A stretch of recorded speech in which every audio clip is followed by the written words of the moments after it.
Hey everybody, welcome back to the Everything is a Primary Source podcast. I gotta tell you, it's good to be back. I hope you've enjoyed the holidays and that 2023 has started off as good, no, better than expected. Things here at Everything is a Primary Source headquarters have been going swimmingly the last few weeks as I haven't slowed down with collecting pop culture artifacts to be used to learn about history. Season 2 picks back up with a short that was recorded back in October of last year at Defiant Records and Craft Beer in Laconia, New Hampshire.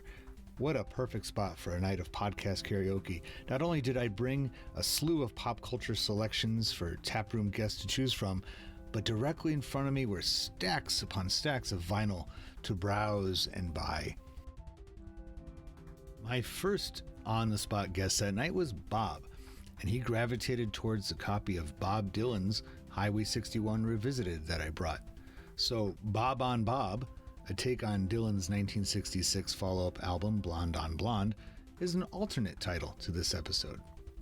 Anyway, the Bob who podcasted with me had his fingers on the pulse of the Everything is a Primary Source podcast. He knew exactly what I was up to. Just like the Bob who recorded the album in the mid-1960s understood the heartbeat of the youth in his era. Our conversation moved along like a rolling stone so well that I decided to make it 2 parts. Take a listen to part 1, and if you want to hear the second part early, become a patron at patreon.com.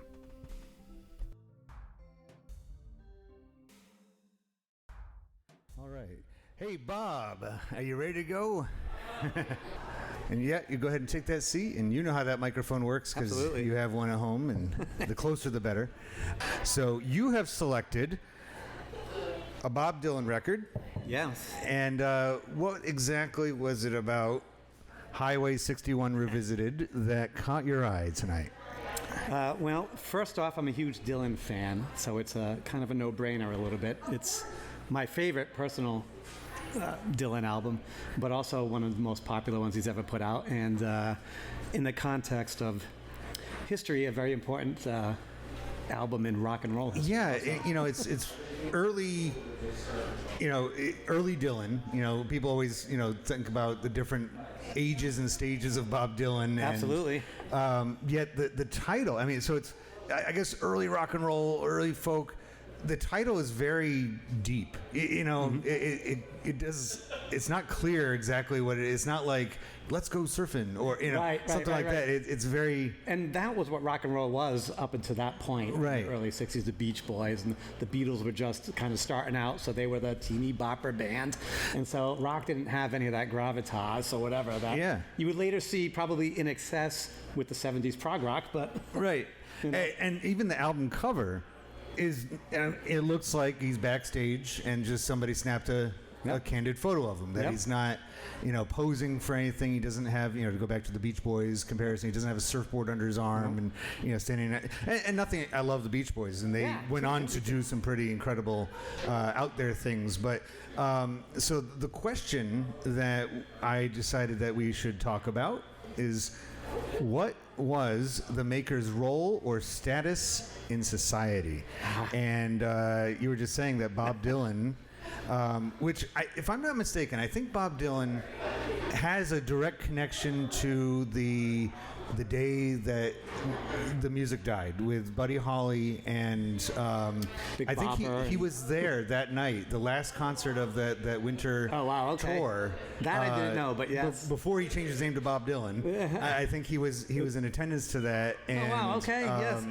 I could be wrong about that, but he was.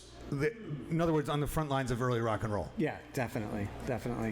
Well, with this album in particular, of course, Dylan's role in history, I think, is up until that point was the folk movement of the 60s. So Joan Baez and people like that. And he was at the forefront of that, right? So everyone kind of, and of course the Vietnam War was just kind of really starting to take over. And we were really about to dump a lot of effort into that. And so, of course, the folk was kind of representative of the counterculture at that time and stuff. So he was like the voice of the generation, right? He was the kind of guy that the youth of America was looking at.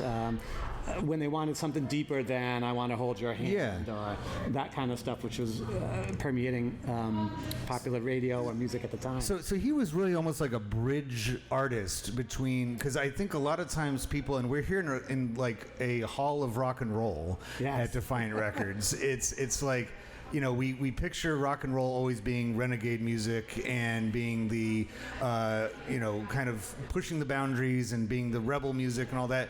But it wasn't really that way early on. No, I mean, not at all. I mean, I guess maybe for the times Buddy Holly looked weird or something and made louder music, but I would say Little Richard probably was the guy that was scaring people, you know? But maybe for different reasons that we would consider scary today. But at that time, he certainly was like nothing anyone had ever seen before. But the things he was singing about was just, you know, really, you know, the same thing that all songs are written about up until that point. So nothing really, you know, like when we look at some of the song listings off of Bob Dylan's Highway 61 Revisited, Like a Rolling Stone, Tombstone Blues. It takes a lot to laugh, it takes a train to cry. From a Buick 6, Ballad of Thin Man, Queen Jane, approximately. That, I mean, that's not an album, a song title that you hear. It doesn't roll off the tongue. Right. It's, you know, he's definitely a Brit. And then here's you know, photographs of him playing the piano and setting up his electric guitar and all that stuff. So, you know, the folk artists were really, they were the renegades. They were the out there. They were the counterculture. They were it outgrew from the beatniks of the 50s, and that was the kind of natural extension from there. But yeah, they were looking to Dylan, you know. Yeah. And of course, this was his first album that he really was kind of full in on the electric side of things, which of course to the folk fans at the time was considered a major betrayal. Right. You know, because he was supposed to be again, the voice of this generation. I don't know if I think it was Graham Nash. I think I heard him say one time, he was quoted say, rock and roll is folk music because it's music of the people. It's untrained. Yeah. You know, I always get a little bit kind of weirded out when I hear things about like School of Rock, not the movie necessarily, but like, you know, where kids go and train to be, and they learn, you know, reading sheet music, and I'm like, no, rock and roll doesn't come from, and folk music doesn't come from sheet music. Right. Which, incidentally, in front of you, I have a Duran Duran sheet music from the 80s, if anybody else is interested in looking at that one. But it doesn't come from there. It comes from here, the heart, you know, it comes from your mind. And, of course, the blues, too. Yeah, same kind of deal. It's poetry. Yeah, absolutely. It's, you know, for lack of a better term, it's almost like street music in a way. Yeah, no, it's lived experience, right? Yeah. It's that coming through in the rock and roll for sure. You've seen Dylan a couple times, you said? Yes, absolutely. And would you say that, you know, more recently, did you see him long ago or fairly recently? The first time I saw him was 1995, and then I saw him again probably 2008-ish, something like that. So a little bit of a span in between there. So not like a different kind of probably other people, you know, that grew up with Bob Dylan and understand him to be, you know, what he is, iconic. Yeah. Yes. And whereas here, he was still building his status. Yeah, right. And it was only in the folk music side of things. When he went electric, that opened him up to a whole new audience, obviously, but also, again, rock and music, the Surfing USA, that kind of stuff. He really lent that, you know, these heavy lyrics that meant something other than just "I want to hold your hand" or the typical teenage stuff you were getting before.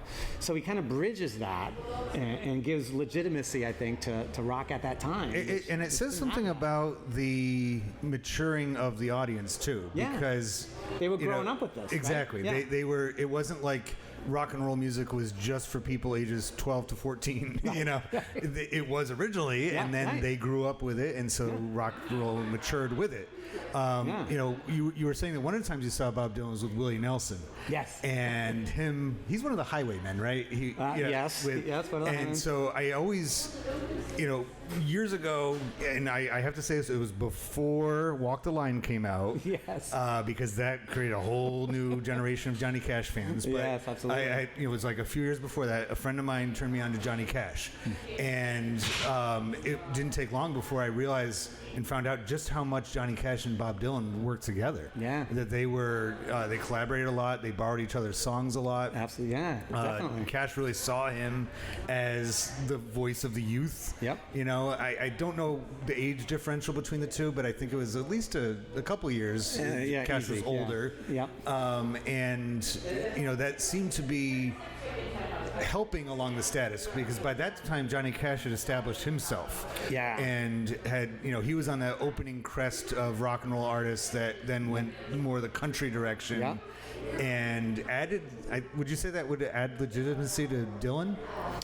Yeah, absolutely. I mean, Johnny Cash was doing things at that time that no one else was doing, and I bring up like Folsom Prison, or Live at San Quentin. Right. He goes in there to play for criminals, like people in jail, which was a forgotten population in this country, probably even still to this day, but certainly back then. And a captive audience, I hate to say. Captive audience, right? I'm a musician Literally. also, and yes, captive audience, absolutely. But yeah, I think that to have someone like Johnny Cash see that population and be an advocate for them, right, I think is what he has in common with Bob Dylan. You're right, and I think of Bob Dylan's work with the Hurricane, that song. Yes, another one. Yes, and he wrote that for the name Reuben Carter. That's right, Reuben Carter. So he was in prison, and I think about Bob Dylan at the March on Washington. Yeah. That him and Joan Baez and I think one other folk artist were present, and I remember showing that one time to my class. Hi. Just the wife going over. Oh, excellent. The wife is just going to say, I love the song The Hurricane by Bob Dylan, because it really accentuated that time period when he was doing what he needed to do as far as giving a message to the people. And it's absolutely a message song, isn't it? Yeah. Because it's not a 3-minute long verse, chorus. It's like 8 minutes of a story. It was a story. It was it was someone's life, and he documented it well. And I'm Carol, by the way. And you're up next, by the way. I'm not. I think about, because I remember seeing that movie in the theater, and it says a lot about Bob Dylan's place. Yeah. That of all the things that I'm sure the song helped prompt the movie being made in the first place. Oh yeah, I would and then say, the title. Yep. It wasn't just so his. That's the power of music to, and again, we go back to the theme, which is like, yes, the maturation of rock and roll, where it has meaning for people now. They're not afraid to tackle these topics that are not easy to tackle. That's absolutely true. Yeah, and it's almost gone to the point now where it's not even just rock and roll that does it. Lots of different, just rap pop music in comes general. to mind like immediately. And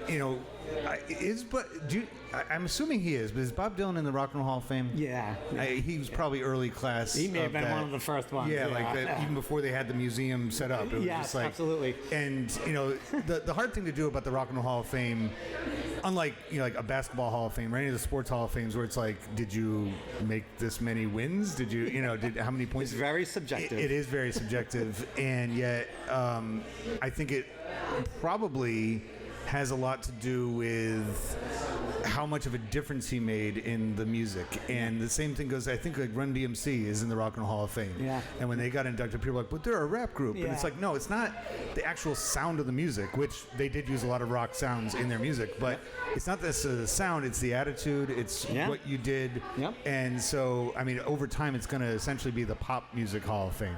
Yeah, I think that's right. I think you're right. There's like Run DMC and Donna Summers in there and stuff.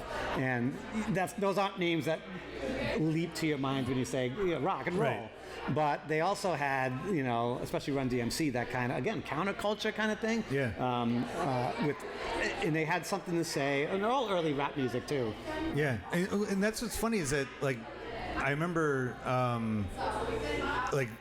punk rock is like my favorite kind of music, and the Ramones being arguably the founders of that kind of sound, but they were middle class kids from Queens. They weren't from the city streets.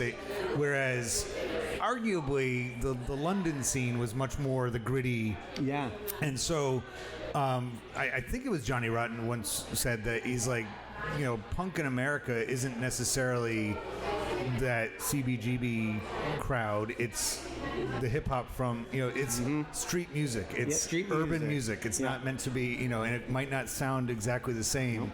Of course, a lot of that stuff crosses over each other. The Beastie Boys came from Beastie that Boys, great hardcore example. scene, but then they went on to becoming rappers and stuff. Back to Dylan though. Oh, you're gonna have to wait to get back to Bob Dylan. But not very long. The rest of our conversation will be ready to go next Tuesday. But you're welcome to listen early, either by becoming a patron at patreon.com/EPSpodcast or subscribing to the newsletter at epspodcast.substack.com. I hope you've enjoyed listening to what you've heard so far. Please join us next time for the EPS Podcast, where everything is a primary source.